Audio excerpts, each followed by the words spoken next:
இன்றைக்கி வீட்டில் மதியானம் பெப்பர் சிக்கன் சாப்பிட்டோமா. நைட்டும் சிக்கன் சாப்பிட்டதுனால கொஞ்சம் காரமாக ஃபீல் பண்ணோம். சரி, ஏதாவது வெளியில் போய் ஸ்வீட் சாப்பிட்லான்னு சொல்லிவிட்டு மெயின் ரோடு வந்து கோபிலேருந்து ஈரோடு ரோட்டில் கண்ணன் டிபார்ட்மெண்ட்டுக்கு தாண்டி, அதாவது லெஃப்ட் சைடு பார்த்தீங்கன்னா சுந்தர் பல் மருத்துவமனைன்னு இருக்கும். ஆப்போசிட்டில் வந்து நம்ம ஊர் குல்பி அப்படின்னு சொல்லிட்டு இப்போ ரீசெண்டாக வந்து கடை ஓப்பன் பண்ணியிருக்காங்க.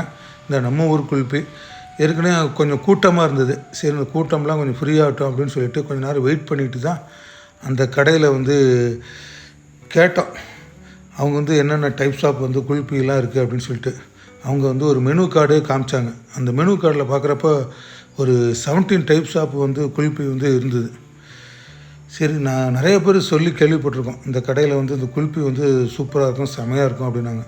சரி, குட்டீஸ் கூட தான் போனோம். சரி, என்னென்ன டைப்ஸ் ஆஃப் குல்பி இருக்குது அப்படின்னு கேட்குறப்ப தான் அப்படியே ஒவ்வொன்றா காமிச்சாங்க.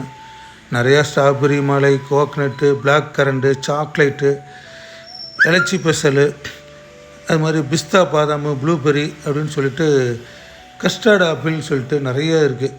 அது மாதிரி ரவுண்டு பார்த்திங்கன்னா குல்பி கூட இருக்குது.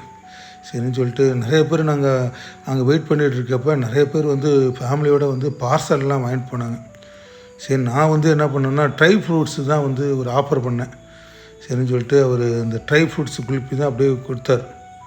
உண்மையுமே வந்து அது என்ன பண்ணுறாங்கன்னா அந்த பாக்ஸில் இருந்ததுனால அது கொஞ்சம் இது பண்ணி ஹீட் பண்ணிட்டு தான் அப்படியே கொடுக்குறாரு.